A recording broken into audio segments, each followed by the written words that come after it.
샬롬, 예쁜 우리말 사전 8번째. 때가 바뀌어요. 1번 철. 한 해 가운데서 어떤 일을 하기에 적당한 시기나 때 또는 계절. 우리나라는 봄, 여름, 가을, 겨울 네 철이 뚜렷하지요. 또 어떤 일을 하는데 적당한 때를 철이라고 합니다. 모 심기에 좋으면 모내기철, 벼 베기에 좋은 때는 벼 베기철이지요. 절 따라 꽃이 피고 절 따라 빛깔고 온 과일이 나옵니다. 들에는 절 따라 곡식과 남새가 자랍니다. 절 묵은 색시 가만해서 장옥고름 단다 라는 말이 있습니다. 혼인만 해놓고 오랫도록 신랑 집에 가지 않은 절 묵은 색시의 게으름을 탓하는 말이지요. 또 일이 닥쳐서야 허둥지둥 서두르는 사람을 빗대는 말입니다. 선생님, 이번 시간에 공부하지 말고 놀게 해주세요. 메뚜기도 6월이 한철이란다. 공부할 수 있을 때 열심히 공부해야지. 2번 따지기. 겨우내 얼었던 흙이 풀리려고 하는 초봄 무렵이지요. 봄 기운이 들기 시작하면 겨우내 얼었던 흙이 녹아서 땅이 질펀하게 됩니다. 이때를 따지기라고 하지요. 땅이 질다는 말입니다. 밥이나 반죽 따위에 물기가 많으면 질다고 하지요. 밥이 질면 진밥이라고 합니다. 진밥의 반대말은 된밥이지요. 따지기는 땅이 진 시기입니다. 두꺼워 보이는 여름도 속으로 녹아들고 얼었던 땅은 풀려 눅눅하게 되지요. 그러면 숲과 들의 봄빛이 번지기 시작합니다. 저기 강 얼음판에서 썰매 타고 놀면 재미있겠다. 안 돼. 요새는 따지기라서 얼음판에 들어가면 무척 위험하단다. 세 번째, 찔레꽃 머리. 찔레꽃이 필 무렵 곧 초여름. 찔레꽃은 양지바른 산기슭이나 개울가에서 흔하게 볼 수 있어요. 해마다 5월이면 가시돋친 줄기에 하얀 찔레꽃이 무더기로 피지요. 이처럼 찔레꽃이 처음 피기 시작할 무렵, 즉 초여름을 찔레꽃 머리라고 합니다. 여기서 머리는 처음을 뜻하지요. 찔레꽃에는 슬픈 전설이 맺혀 있어요. 고려시대의 찔레라는 처녀가 몽골 침략자들에게 끌려갔다가 10년 만에 고향에 돌아왔대요. 그러나 가족이 이미 오간 데가 없어서 찔레는 동생 이름을 부르며 산골짜기를 헤매다가 죽었답니다. 그 뒤로 산골짜기에서 찔레를 닮은 하얀 찔레꽃이 피었대요. 엄마 잃은 소녀가 찔레꽃 머리에 부르는 슬픈 노래를 들어볼까요? 엄마 일 가는 길에 하얀 찔레꽃, 찔레꽃 하얀 잎은 맛도 좋지. 배고픈 날 가만히 따 먹어요. 엄마 엄마 부르며 따 먹었다오. 전래 동요 찔레꽃. 네 번째, 나무 말미와 빨래 말미.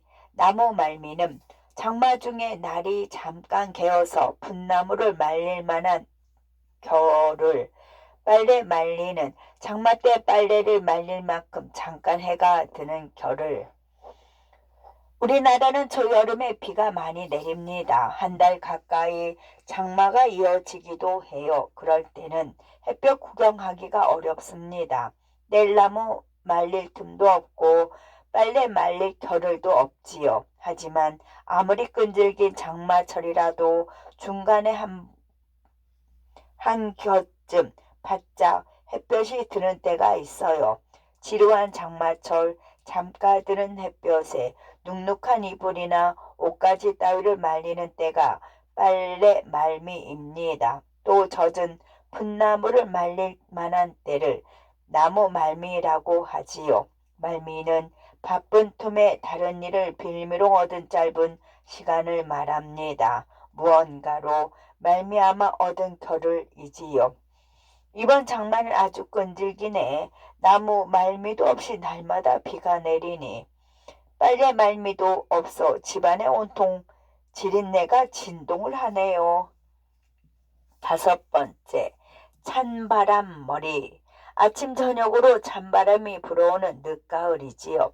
한이바람이 불어 곡식이 여물고 나면 아침 저녁으로 찬바람이 불어오기 시작합니다. 이처럼 가을철에 싸늘한 바람이 불기 시작할 무렵을 찬바람머리라고 해요. 찬바람머리에서 머리는 어떤 때는 시작될 무렵을 이르는 말입니다. 해질 무렵을 해질머리라고 하는 것처럼 말이지요. 찔레꽃 머리가 여름이 시작되는 때라면 찬바람 머리는 겨울이 시작되는 때입니다. 낙엽이 우수수 떨어지는 찬바람 머리의 사람들은 겨우살이 준비를 하지요. 가난한 사람들에게 찬바람 머리는 시름 많은 때이기도 하답니다. 어느새 찬바람 머리네요. 아침 저녁으로 제법 싸늘한 걸 보니 찬바람 머리에 아이들 감기 걸리지 않도록 조심해야겠어요.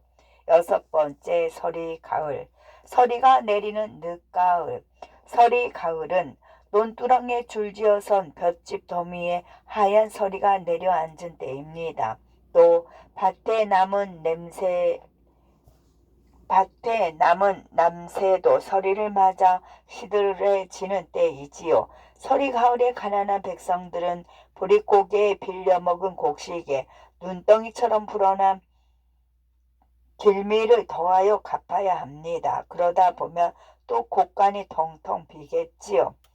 서리 가을에는 비틀녘에도 서리가 내리고 가난한 농부들 마음속에도 서리가 내립니다. 하지만 사람들은 아궁이의 불을 지피듯 마음속에 따뜻한 온기를 서로 지펴주며 서리 가을 찬 기운을 이겨냈답니다.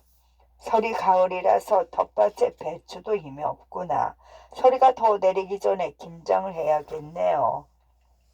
7번째, 사리와 조금.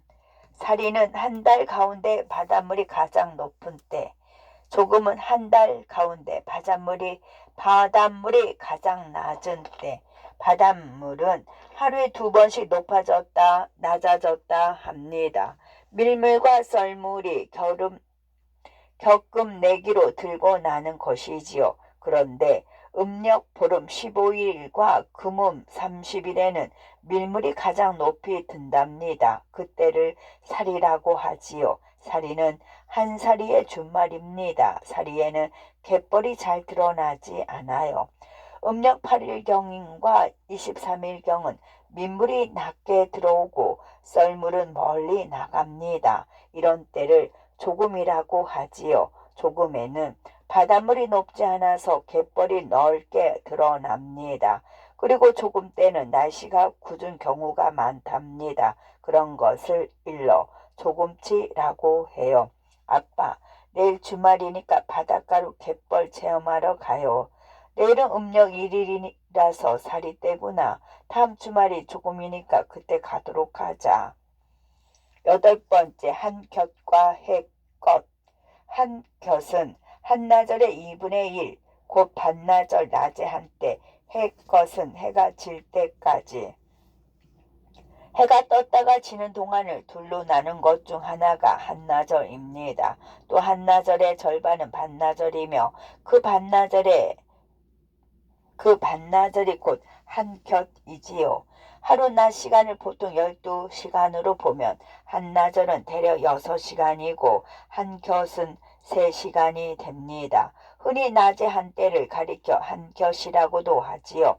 논밭에서 일하는 농부들이나 공사장에서 일하는 분들은 주로 해가 떠 있을 동안 일을 하지요. 이처럼 해가 뜰 무렵부터 해가 질 때까지 무언가 힘껏 일했을 때 해껏 했다고 말합니다. 그러니까 해껏은 한 것의 4배가 되는 것입니다. 이 책은 한껏이면 충분히 다 읽겠지? 말도 안 돼요. 해껏 읽어도 다 못 읽어요. 기쁨이의 일기. 어머니께서 제철에 난 것을 먹어야 한다며 늘 시장을 샅샅이 뒤져서 신선한 먹을거리를 사 오신다. 따지기에 운동장에서 축구를 하고 놀았더니 신발이며 바지가랑이가 온통 벌건 흙으로 범벅이 되어 버렸다. 5, 6월 찔레꽃 머리의 옛날 백성들은 보릿고개를 지나느라고 매우 힘들었다고 한다. 옆집에 사는 친구 정연이가 이사를 갔다. 정연이와 함께 뛰어놀던 날들이 장마철 나무 말미처럼 짧게만 느껴졌다. 요즘 같은 찬바람 머리에는 시골에 홀로 계신 할머니가 생각난다. 날이 추워져서 이마에 주름살이 또 하나 늘어나실까봐 걱정이다. 서리 가을 아침 바람에 손이 시렸다. 숨을 내쉴 때마다 하얀 입김이 푹푹 품어져 나왔다. 우리는 조금 때 썰물이 드러나는 것을 이용하여 그 섬으로 갔다. 하지만 사릭대는 바닷길이 물에 잠겨서 배를 타고 다녀야 한다. 말도 없이 밖에 나간 동생이 한뼘이 지나도 들어오지 않았다. 엄마와 나는 해곁 동생을 찾으러 다녔다. 다리가 아팠다.